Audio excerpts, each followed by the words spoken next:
Terima kasih untuk semuanya. Mari kita mulai dan kita berdoa ya. Father God, Kau Allah yang kekal, Kau Allah yang abadi selama-lamanya dari dulu sekarang tetap Allah kami semua. Kau cinta kami tanpa batas.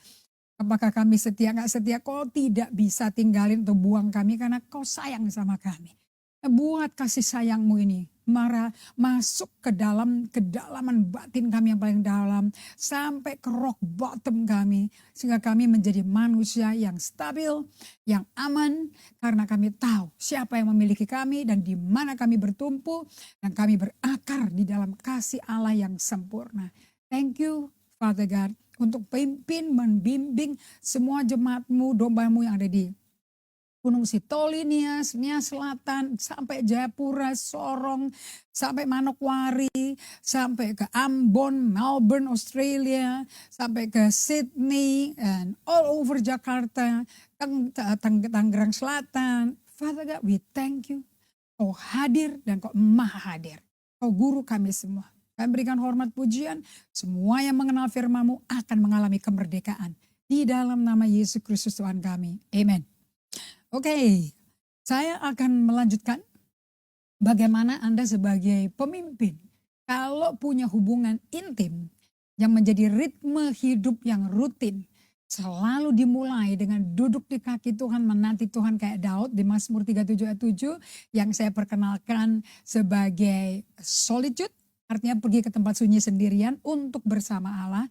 To be still, silence, untuk tenang, hening pikirannya. Makanya mesti di situ Anda akan mengalami dalam 2 menit itu bagaimana mendisiplin pikiran yang lompat-lompat kayak kera gitu. Okay?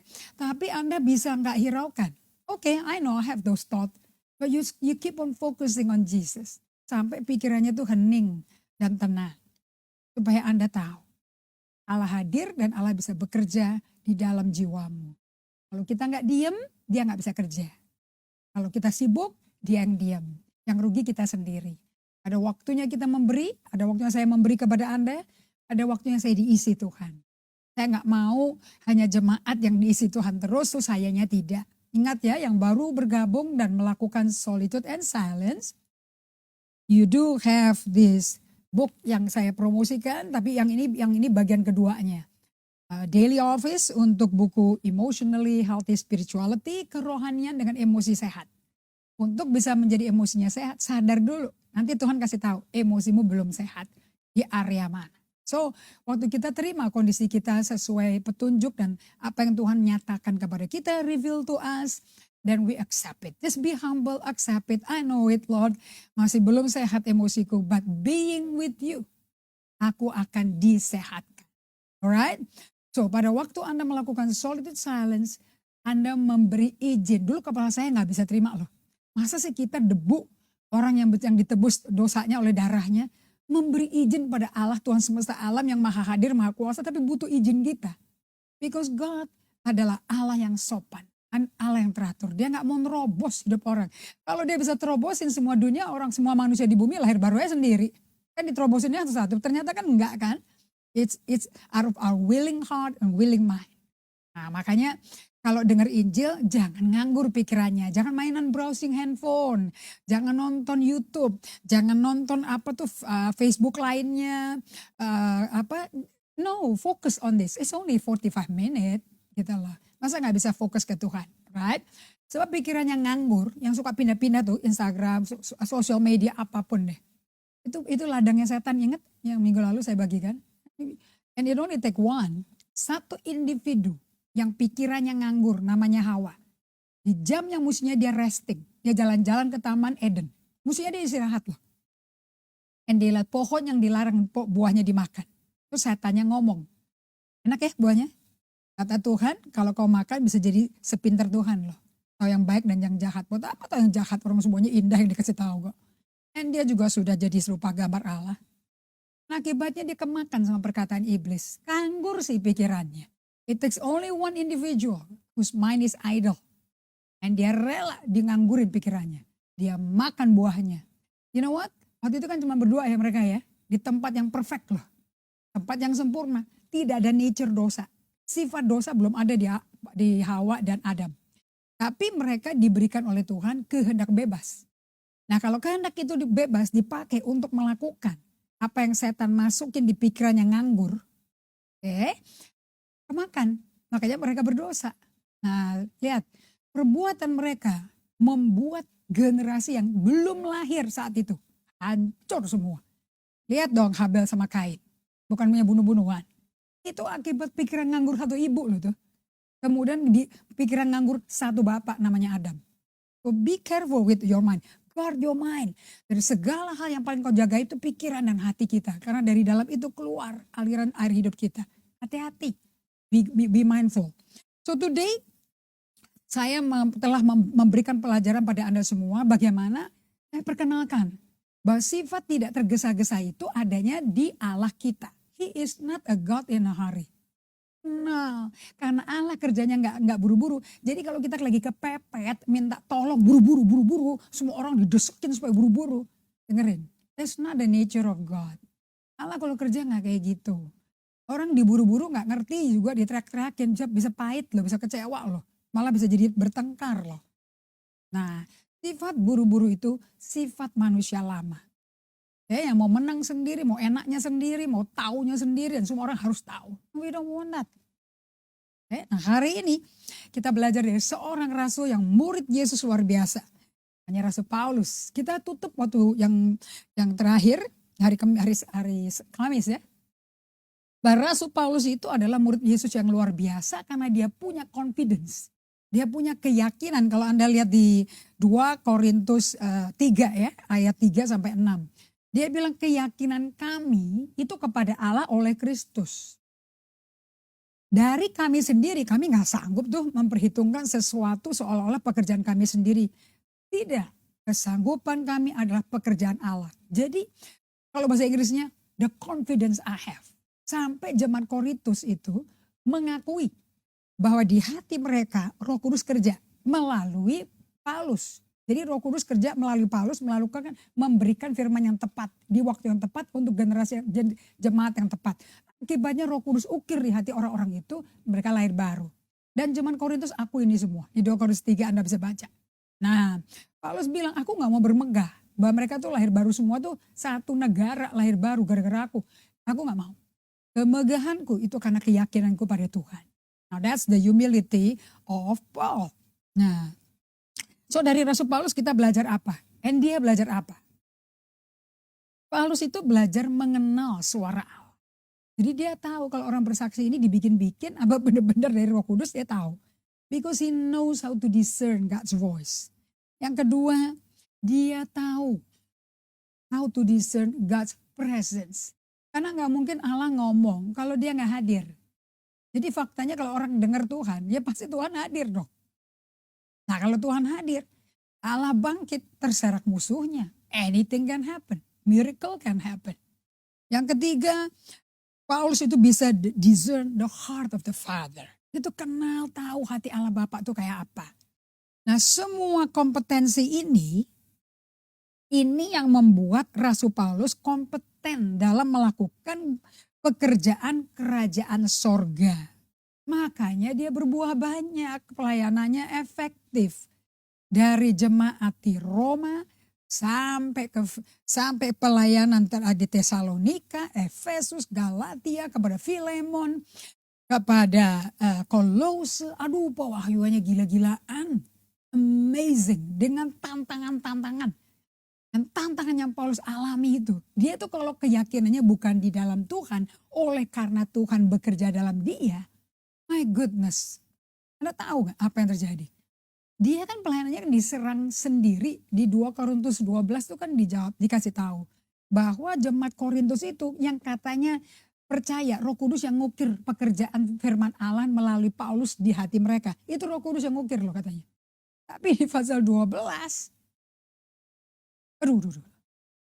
mereka tuh menolak Paulus sebagai rasul mereka. Dan mengambil rasul palsu. Sampai dia mesti ngomong, aku nih ngomong bener, aku nih gak berdusta, gimana sih kamu nih? Kepada jemaat Galatia juga begitu. Jadi Anda bisa awalnya cinta mula-mula, tapi belum tentu mengakhiri dengan cinta mula-mula loh. How you end is more important than how you begin. Kita belajar dari Saul.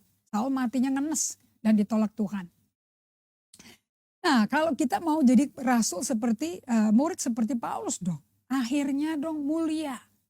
Dia telah mengakhiri pertandingan iman dia dengan pertandingan yang baik. Betul? Dan dia siap meninggalkan tabernakel ini. Petrus juga gitu ngomongnya. Nah, I want to end up like that, you know. Nah, jadi pegangan kita adalah the kingdom of God foundation. Kalau betul-betul Anda itu diutus Allah. Betul-betul berjalan dengan Tuhan. Anda mesti tertanam di fondasi yang namanya fondasi kerajaan surga. Yang Paulus punya tadi di 2 Korintus 3 ayat 6. Fondasi kerajaan surga itu I call it the holy confidence. Keyakinannya di dalam kekuatan pribadi Allah yang dia terima oleh Kristus. Nah, ini yang membuat Rasul Paulus itu berakar di dalam pribadi Allah. Anda mau tahu berapa dalamnya dia kenal pribadi Allah? Satu, ketemu Yesus yang dia bilang aliran sesat dan pengikutnya dibunuh semua. Ya, ternyata yang Yesus yang dia bilang sesat itu Yesus itu Mesias yang betul.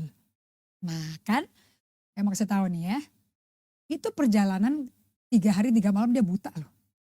Setelah bertemu dengan sinar kemuliaan Allah. Tapi dia ketemu Tuhan bukan cuma itu di jalan lurus menuju ke Damaskus.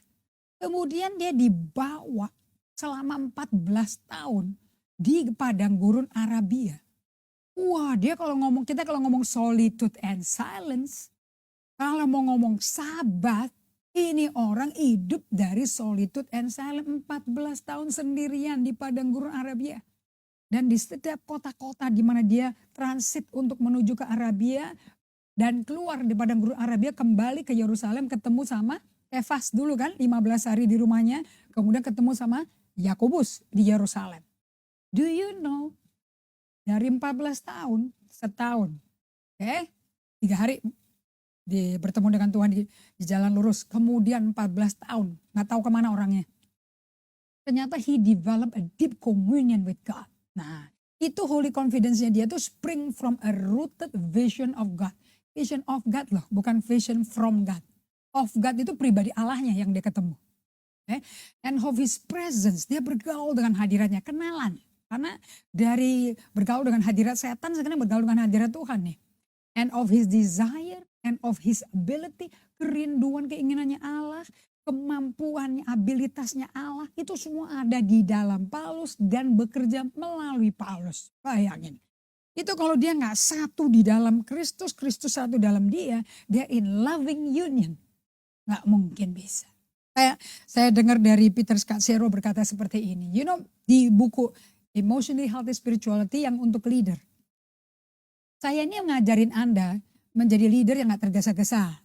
Mengenal Allah yang gak tergesa-gesa. Saya ini lagi ngapain sih sebetulnya? Saya ajarin Anda emotionally healthy spirituality. Saya itu lagi bangun bongkol akar, sistem akar kita. Karena kita kan pohon kebenaran Allah. Terbantinya Allah, Yesaya 61 ayat 3 katakan itu, betul. Nah, bagaimana menjadi pohon yang kuat. Menyatakan kebenaran Allah kalau akarnya gak benar. Betul kan? Nah, saya ini kehidupan seperti Paulus yang saya lagi bagikan ini is a development of a root system.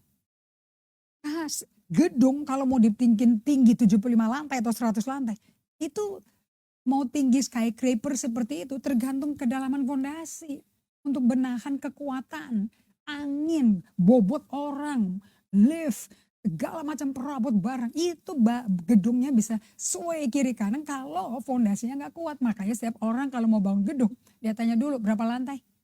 Itu akan ditentukan dari dalamnya si fondasi dan harus kena batu cadas ya, bedrocknya. Nah kalau tidak cukup kedalaman dari fondasinya pakai borpal gitu ya pilingnya. Anda mau tahu suatu hari kalau keberatan dia crack lantainya, crack fondasinya. Akibatnya dibongkar semua, dijebolin. Sama dengan kekristenan kita, kehidupan perjalanan kita dengan Tuhan, jebol. Akan dimulai dari nol. But God is a God of second, third, fourth, fifth, sixth, seventh tons. Allah kita tuh berkelimpahan kasih karunia-Nya. Dia kasih kesempatan kita 1000 kali to start again. Kayak pandemi global sekarang. Ini kan Tuhan pencet tombol untuk kita selah. Sabat, long sabat. Jeda. To do what? To be still. Ini kan belum setahun ya. Paulus itu didiemin 14 tahun yang lalu. Nggak tahu, dia sendirian sama Tuhan. Belum mendapat pewahyuan begitu besar. Dia nggak bisa ngomong. Kalau ngomong segede kepala dia. Sampai Tuhan kasih utusan iblis kan. Guru-guru palsu yang menggocok dia. Dia nangis 3 kali doa. Singkirkan dong. Ini utusan iblis ini. Loh, duri betul kan? Tuhan bilang apa? Waktu kamu lemah, kasih karunia-Ku cukup. Dia nggak bilang, aku akan singkirkan problem kamu, rasa sakitmu. Orang Kristen yang dewasa rohani, yang dalam akarnya, suka penderitaan. Yohanes 16 ayat 33, Yesus berkata, aku udah katakan loh ya, in this world you will have many tribulation. Kamu akan banyak aniaya. Supaya kamu menerima damai yang dari aku, bukan yang dari dunia. Yang palsu penuh kepura-puraan. This is a real peace. Okay? So, kita belajar di Mika 6 ayat 8 ini juga waktu orang Israel udah bejat ya. Aduh, Nabi Mika ini dikirim, ini orang-orang sederhana loh. Ini bukan orang-orang gede loh ini. Tapi dia setia sama Tuhan, dia deket sama Tuhan. Dan Nabi Mika berkata di Mika 6 ayat 8. Ini dikasih teguran kayak gini nih semua orang nih ya. Kenapa kok Paulus bisa intim sama Tuhan dan punya holy confidence? Hei manusia, telah diberitahukan kepadamu. Apa yang baik dan apakah yang dituntut Tuhan daripadamu? Apa sih yang dituntut Tuhan ke Paulus, ke Petrus, Yohanes, Yakobus, Matius, Lukas, ke saya, Anda? Apa sih yang dituntut daripada kita? Selain 1, berlakulah adil. 2, cintai kesetiaan. 3, hidup dong dengan rendah hati di hadapan Allah. When you are solitude and silence, kamu lagi belajar rendah hati. Nah, untuk hidup seperti ini saya belajar daripada Mother Teresa. Di gedung-gedung tempat mereka berkumpul, para biarawan ini yang melakukan hidup contemplation, hidup kontemplatif dengan Tuhan. Artinya mengundurkan diri, memperlambat tempo pikiran yang sibuk mesti gini ngeliatin orang yang jelek melulu, salah melulu, takut, khawatir, tiba-tiba rest, diam. Wah, ini budaya diam ini nggak ada di orang Kristen. Karismatik, Pentakosta, Injili, wah kita giat memenangkan jiwa, ayo keluar menangkan jiwa. Kita terus pergi memberi, tapi kita nggak pernah diam untuk diisi Tuhan. Makanya kita marah-marah, frustrasi. Saya nggak ceritain Anda ya, saya ceritain diri saya sendiri sih. Ini ngomong dari pengalaman hidup. Makanya kan dulu kan saya terkenal sebagai penginjil atau pendeta galak. Anyway, itu keluar dari frustasi. Dan saya, nanti itu untuk minggu depan lagi ya. Dan itu keluar dari pribadi yang anjing hitam atau anjing putih. Nah itu dia tuh di dalam kita. Oke, nanti saya akan ke situ. Mother Teresa tulis seperti ini. Ya, nggak ada orang yang single handedly, saya tuh nangis kalau baca bukunya dia. Dia bilang, aduh kalau orang sakit ya, sakit jantung, sakit COVID, sakit apapun ya deh, ke dokter lah, kasih obat dibayarin lah kalau kita mau nolong orang. Tapi penyakit yang paling berat di India, dia bilang.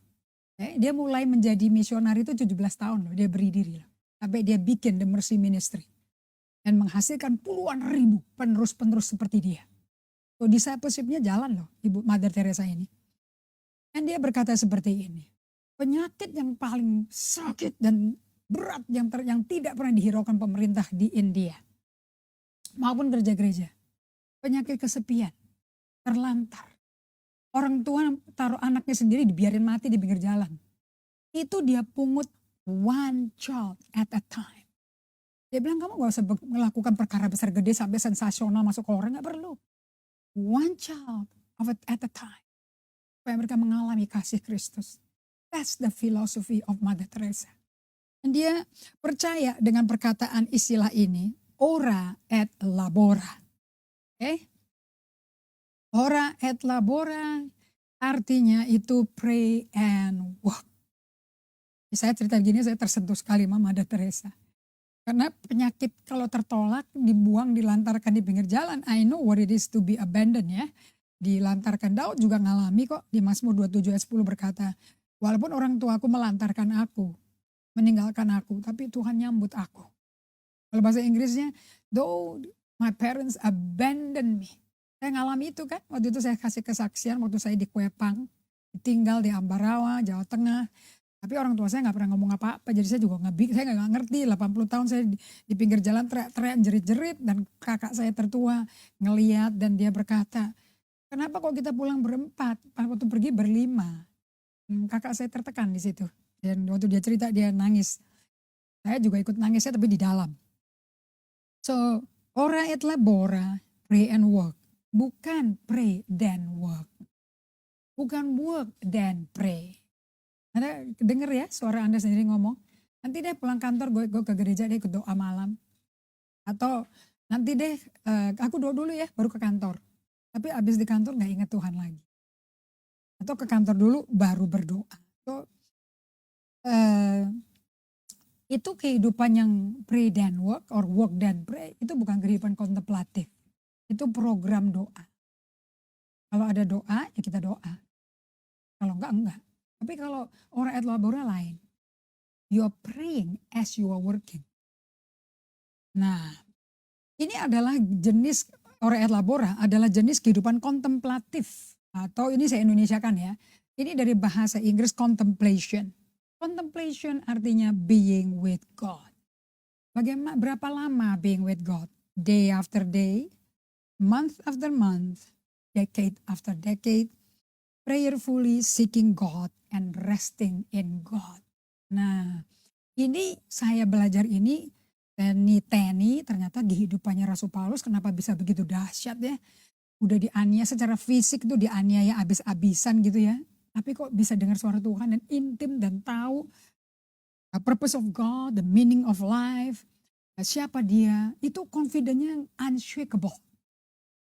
Dia kan tulis surat kepada jemaat Filipi lagi di penjara. Dia bilang jadilah kuat ya, aku tahu aku bisa kok menanggung segala hal bersama Kristus kuatin aku tahu apa itu kelimpahan, aku tahu apa itu kekurangan. Bahkan bisa nulis surat loh ke jemaat-jemaat di Makedonia, kaya untuk bantu jemaat yang miskin di Yerusalem. Padahal lagi di penjara, sementara yang gak di penjara gak ingat mereka. So, kehidupan kontemplatif ini atau being with God bersama dengan Tuhan setiap hari, setiap bulan, puluhan tahun per puluhan satu dekade ke dekade, okay. Dari pay ke ke ayin, ke pay, decade to decade, prayerfully seeking God and resting in God. Nah ini budaya yang dihidupin Rasul Yohanes, Petrus, Paulus. That's why they're amazing. Makanya mereka punya holy confidence. Okay. Nah, kalau Anda bisa lihat illustration dari diagram ini. Nah, coba Anda ngaca diri. Anda itu kondisinya kayak apa diagram hidupmu? Nah, lihat, ada lingkar aktivitas, ada lingkar kontemplatifnya. Atau contemplation. Contemplation itu being with God. Berapa persen dari 24 jam yang Tuhan berikan Anda per hari, Anda bersama Tuhan. Versus berapa persen Anda sibuk kerjakan pekerjaan buat Tuhan. Ada target mau menangin berapa jiwa, mau bikin KKR, mau bikin pertemuan, mesti khotbah di sini, khotbah di sini, khotbah di sini. Is your activity more than your contemplation?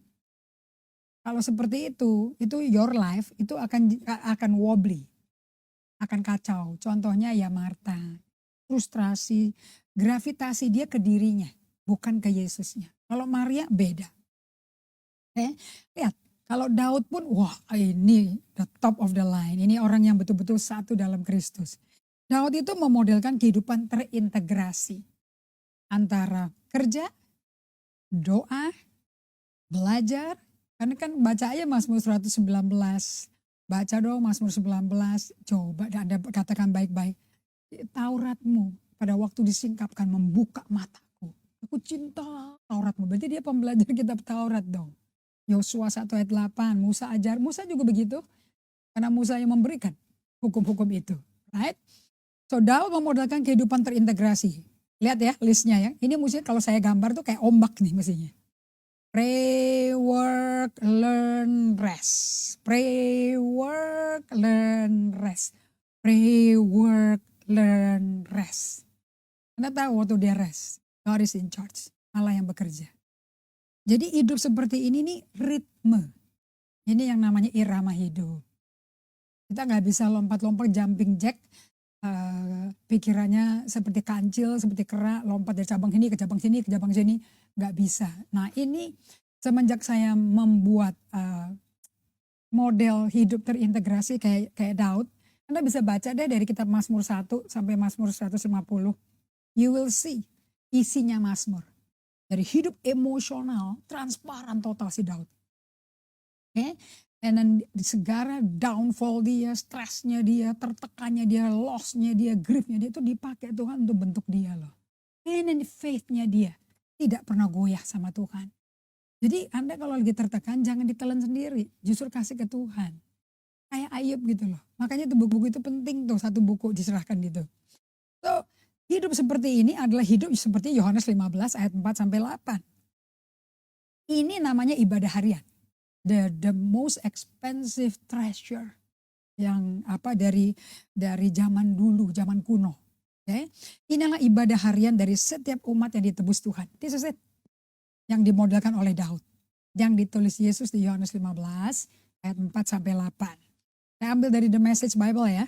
Bagus sekali ini. Live in me. Hiduplah dalam aku. Paulus hidupin 14 tahun. Plus 3 tahun lagi 17 tahun. Dia solitude silence-nya belasan tahun. Bukan cuma 2 menit. Live in me and make your home in me. Oh by the way. Yesus solitude-nya berapa tahun sebelum dia mulai pelayanan? 30 tahun. Makanya gak banyak ada yang nulis mengenai dia. Apa sih yang dia lakukan waktu dia lahir di Bethlehem. Kemudian 8 hari dibawa ke Yerusalem, dipersembahkan oleh Simeon. Hari ini mataku melihat juru selamat dunia. Kemudian Nabi Ana bernubuat buat dia, dua-duanya meninggal. Kemudian dia muncul lagi berumur 12 tahun. Antara 8 hari sama 12 tahun gak ada yang tahu. Tapi di Lukas 2 ayat 42 dikatakan anak ini bertumbuh dewasa fisiknya dan bertambah hikmat. 52 anak ini bertumbuh hikmat, bertumbuh dewasa dan bijaksana, disukai Allah dan manusia. Saudari, itu terjadinya waktu dia solitude and silent. Dia udah hidup dengan ritme ini 30 tahun pertama. Makanya di usia 30 tahun sampai 33 dicoba iblis kayak apapun gak mempan. Dia solid berakar pada Allah Bapa. Because he live in the Father. Sekarang dia undang kita, you live in me, make your home in me. Just as I do in you. Rumahnya Tuhan Yesus di bumi kita. In the same way that a branch can't bear grapes by itself, but only by being joined to the vine. You cannot bear fruit unless you are joined with me. Lanjut ya. I am the vine and you are the branches. When you are joined with me and I with you, the relation intimate and organic. Waduh keren banget gak tuh? Relation yang intimate organic terjadi. The harvest is sure to be abundant. Tuaiannya melimpah-limpah. Separated, you cannot produce a thing. Kalau di luar aku, kamu gak bisa ngapa-ngapain, you are nothing. Gitu loh. Kita bukan Kristen, bukan pengikut Kristus deh. Anyone who separate from me is a dead wood. Siapapun yang terpisah dari aku, batang mati. Gathered up and thrown into the fire. Oke, lanjut ya. But if you make yourself at home with me, makanya di Wahyu 3 ayat 20-21 kepada jemaat Laodikia dia ketuk. Ini rumahku bukan ya, aku mau tinggal di dalam dong. Siapa yang punya telinga dengar bukain pintu dong, aku mau berjamu. But if you make yourself at home with me and my words are at home in you, you can be sure that whatever you ask will be listened to and acted upon. This is how my Father shows who he is. When you produce grapes, when you mature as my disciple. Tertarik ya? This is how my Father show who he is. Pada waktu kita hidup dengan menjadi rumahnya firman Tuhan dan menjadi rumahnya Yesus di bumi. Dan kita berumah di Yesus. Di situ kita kenal Allah Bapa. Dan waktu kita kenal, kita berbuah. Waktu kita berbuah, kita namanya murid Kristus. Jadi menjadi murid Kristus tidak terlatih di kuliah, di ruang kuliah. It's in your solitude and silence. That's a life of revolusi itu. So kehidupan teratur ini namanya ibadah harian. Ini dihidupi oleh seorang yang bernama sangat terkenal. Saint Benedictine dan komunitasnya dia. Ternyata orang yang melakukan hidup kontemplatif seperti ini. Betul-betul dia punya confidence and boldness and courage in the Lord. Waktu mengabarkan Injil melayani orang. Betul-betul full of power and the presence of God. orang bisa ketemu Tuhan loh. But it depends on the bejananya. Anda hidup dengan kehidupan ibadah harian Saint Benedictine apa enggak? Nah, Saint Benedictine bikin aturan hidup kayak gini nih. Terdiri dari 8 waktu di mana mereka membuat kebiasaan ketemu Tuhan. Lagi motong ayam, lagi metik anggur, lagi memupuki tanah, whatever you do. Di jam-jam ini ada bell, langsung mereka taruh and they just sit down in solitude silence with God. Jadi itu pray and work, ora et labora. Nah, lihat. Ini bahasa Latinnya ya. Jam pertama tuh jam 3.45 pagi. Itu namanya tengah malam. Itu vigils. Ini bukan bahasa Inggris ya, ini bahasa Latin. Kemudian laut, jam 6 pagi itu dini hari. Coba Anda pelajari deh, jam-jam Yesus bangun pagi waktu masih gelap, berduaan dengan Bapa untuk berdoa. Lihat juga Petrus di Kisah Rasul 10, bagaimana dia pada jam 9 atau jam 3 petang, jam berapa Yesus disalibkan. Ini jam-jamnya ini nih. Laut atau dini hari jam 6 pagi, prime jam 6.25 itu jam pertama dalam tatanan misanya para Saint Benedict, para monk ini ya. Sek atau jam ke-6 itu jam 12.15. Jadi pada jam yang ke-6 kalau kitab Injil ngomong itu jam 12:04. Kemudian pada jam yang ke-9 itu jam 2 PM. Around 2 or 3 PM. Ingat ya waktu langit jadi gelap jam 12 malam, jam 12 siang sampai jam 3 siang kan waktu Yesus mati. Kemudian jam 9 itu jarumnya ke jam 9 itu jam 17.40 Vesper. Kemudian compline artinya komplit, udah kelar. Itu sebelum tidur jam 19.40. Ini jam sudah menjadi ibadah hariannya. Daripada semua para monk, Thomas Merton, Parker Palmer, Mother Teresa, Madame Guyon, Brother Lawrence, mereka hidup seperti ini. No wonder mereka dimanapun mereka berada, mereka practicing the presence of God. Nah, saya sebut ini namanya Selah atau Jeda. Pause, the great pause. Ini little pause. Ini cuma 15 menit kok duduk sama Tuhannya, nggak 15 jam.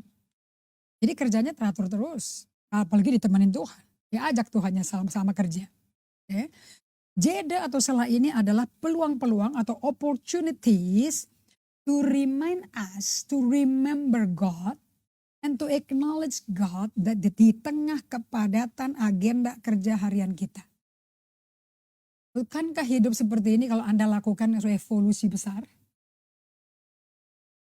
So Selah ini atau saya sebut jeda, ini adalah peluang-peluang opportunity untuk ngingetin kita dan akui Tuhan di tengah-tengah kepadatan kita. Nah, ingat deh saya langsung. Amsal 3 ayat 5. Percayalah kepada Tuhan dengan sepenuh hatimu. Jangan andalkan pengertianmu sendiri. Ingatlah pada Tuhan dalam segala sesuatu yang kau lakukan. Ini dari bahasa Indonesia bebas nih ya. Ingatlah pada Tuhan dalam segala sesuatu yang kau lakukan. Sambil kerja dong kalau gitu.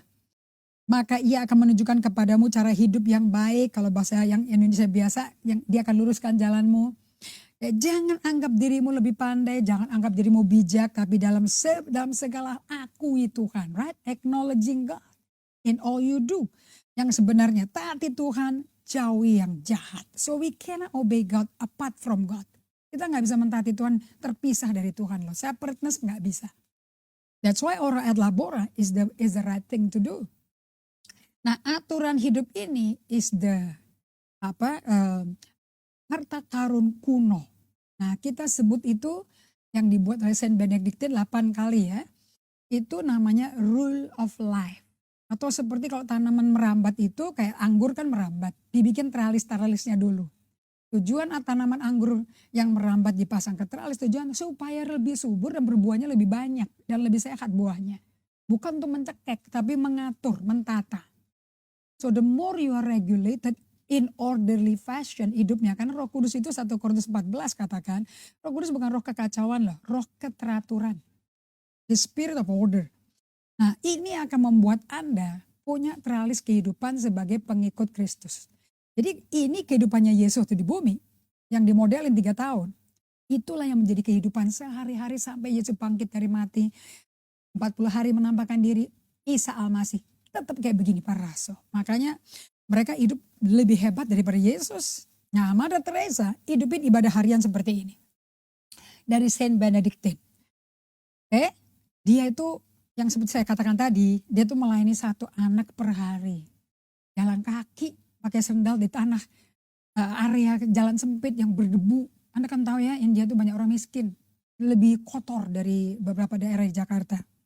Dan dia pungut satu persatu digendong loh. Dia bawa jalan kaki ke rumah sakit di Kolkata. Dari dokter yang belum menerima Yesus. Tapi hatinya tersentuh sama Mother Teresa. Sampai hari ini rumah sakit dia dikasih foto besar Mother Teresa yang udah meninggal. Mother Teresa mendapat Nobel Prize sebagai kemanusiaan yang luar biasa. Mother Teresa berkata seperti ini. Dia berkata seperti ini. Kan dia ditanya, kapan kamu doanya kalau kayak begini tiap hari di pinggir jalan kayak gini? Oh, we do our work for Jesus and with Jesus. Kita melakukan pekerjaan ini, dia kan bukan sendiri, dia memultiplikasi diri. Kami melakukan pekerjaan ini untuk Yesus dan bersama Yesus. Bukan terpisah, bukan work and then pray. Bukan pray and then work. See, pray and work and pray and learn and rest and pray and work and learn and rest. And that's what keeps it simple. It's not a matter of praying sometime and working at other time. But we pray the work. Nah ini yang diajarkan Mother Teresa. So kalau ada orang bilang dia gak lahir baru, I don't think so ya. And we pray the work and we labor at prayer. Bagus sekali. She said like this, we pray the work and labor at prayer. Kenapa we pray? We dialog dengan Tuhan. Kerjaan Tuhannya. Karena yang dilakukan kan Tuhan yang mau. Dan dia memberi diri. Prayer is a dialogue loh. Dan dia kerja at prayer. Apa yang dia dengar dari Tuhan, itu yang dikerjakan. Jadi instruksinya bukan jalan duluan baru dia doa. Doa dulu dapat instruksi baru kerja. Our work can have a heart of prayer. And our work can have hands with the word that work with love. Saya ulangi. Our work can have a heart of prayer. And our prayer can have the hands of love. A hand that work with love. Nah ini loh yang namanya contemplation. Being with God while at work. Melahirkan pekerjaan yang berdampak luar biasa. So, dia berkata seperti ini. Good works grows in the soil of contemplation. They are inseparable. Pekerjaan bagi Tuhan itu adalah pekerjaan yang bertumbuh keluar dari tanah atau lahan kontemplatif. Ini nggak bisa dipisahkan. Contemplation and the work itu kayak kembar siam. Satu koin dua sisi. Artinya apa? A hard conversation with God in the midst of your busy day. Itu artinya a hard conversation sambil kerja tetap conversation sama Tuhan. Bisa dengar suara Tuhan loh. Dan bisa dengar perasaan anak kecil yang dilantarkan orang tuanya. Tangisan anak itu dia bisa dengar loh. Nah ini bagian yang saya belajar dari Martin Buber. Orang teolog dan filosofer. Di mana dia belajar mengenai bagaimana memiliki hubungan yang benar di dalam Kristus. Jangan lihat orang sebagai barang, objek, atau obstacle to overcome. Lihat sesama walaupun buruk orangnya, jahat orangnya sebagai dia, engkau. Seperti Tuhan lihat kita. Waktu kita ditangkap Tuhan lagi dalam dosa, berlumuran darah. Tapi Tuhan melihat kita sebagai orang terhormat. Betul kan? Lihat dong wanita Samaria. Dia gak pulang ketemu Yesus kotor. Dia bangga. Sampai satu kampung melahir baru. Right?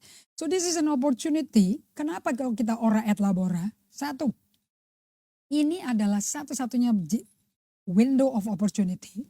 Di mana kita bisa fokus ke kerjaannya Tuhan. Kedua, kita bisa mengatur, menata our work in terms of what matters most to God and to you. Saya baru ngerti loh.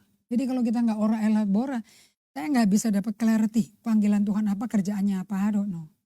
But with this I can focus and I can order my work in terms of yang matter to God itu apa, yang matter buat aku jadinya apa. Ya sama sih sama yang penting bagi Tuhan. Yang ketiga, I can engage the work fruitfully, peacefully, and with greater courage. Semua ini saya belajar di buku-buku yang saya baca. Tapi waktu saya baca, ini kata-katanya Mother Teresa. You can only focus on your work, and you can only orderly do the work of God and put what is most important to God first and to you, and engage the work dengan berbuah, berhasil dengan hatimu yang penuh damai dan penuh keberanian, sekalipun medannya mengerikan. Medannya Mother Teresa nggak enak loh. Itu dia nggak bisa tinggal di hotel bintang 5, makan di restoran. She's always on the street. So, the spirit of Mother Teresa bicaranya kayak begini. We cannot all do great thing, we cannot. But we can all do small thing with great love.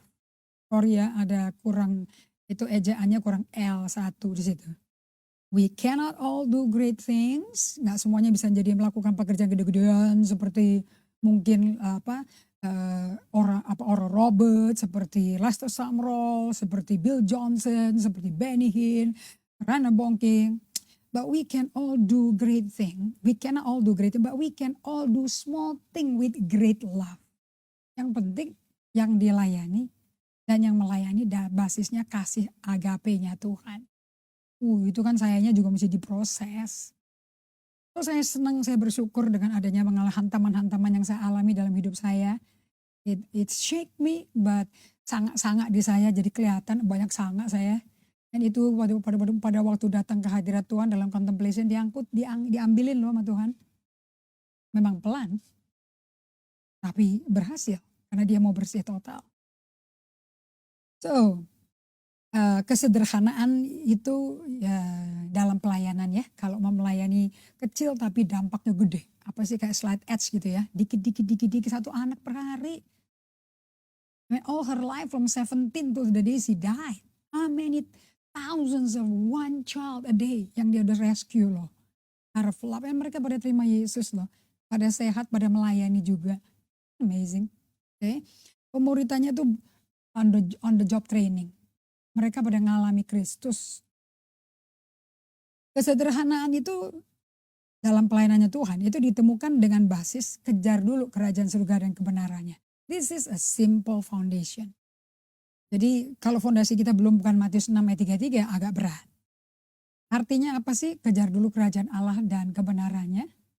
Artinya terima dulu visinya Allah. Kenal dulu hati pribadi Allah Bapa itu kayak apa. Yesus kayak apa? Kenalin 3 Allah Tritunggal ini. 14 years, 17 years si Paulus di padang gurun Arabia sendirian sama Allah Tritunggal ya kenal ya. Kan dia tulis di 2 Korintus 12 tuh, ayat 1, 2, 3 tuh ya. Nah dia dibawa ke Firdaus kan. Kenali dulu visi Allah supaya kita mendapat apa? 1, clarity. 1, kejelasan. What am I doing sih? Kalau aku bangun pagi mau apa sih? Buat apa aku lahir baru? Buat apa sih aku lahir di bumi? Kenapa aku terima kasih sama orang tuaku? Why is it a privilege kok dipanggil Tuhan? I want to have clarity of this. Supaya maksud Allah is clear. Sehingga Anda bisa memiliki a singleness of purpose. Clarity, singleness of purpose. Yang ketiga, you have trust of God in you. Bukan aja kita trust in God, tapi juga Allah percaya sama kita. It takes two to tango. Sering kali kita ributnya tuh percaya dong sama Tuhan.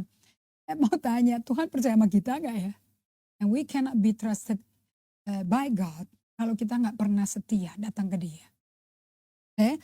So ritme ibadah harian ini akan memberikan pada kita pikiran dan hati yang sesuai dengan Kolose 3 1 dan 2. Sekarang saya baru ngerti. Dulu cuma bisa khotbah, now I understand. Kalian ya sudah dihidupkan kembali bersama-sama Kristus kan ya. Sebab itu haruslah kalian berusaha untuk mendapat hal-hal yang di surga. Fokusnya urusan-urusan surga aja. If you spend time with God, of course urusannya Tuhan dong. Di mana Kristus memerintah bersama dengan Allah. Think on the above, bukan yang di bumi. Nah ritme ibadah harian ini memberikan hati pikiran seperti Kristus. Caranya arahkanlah pikiranmu pada hal-hal yang di surga.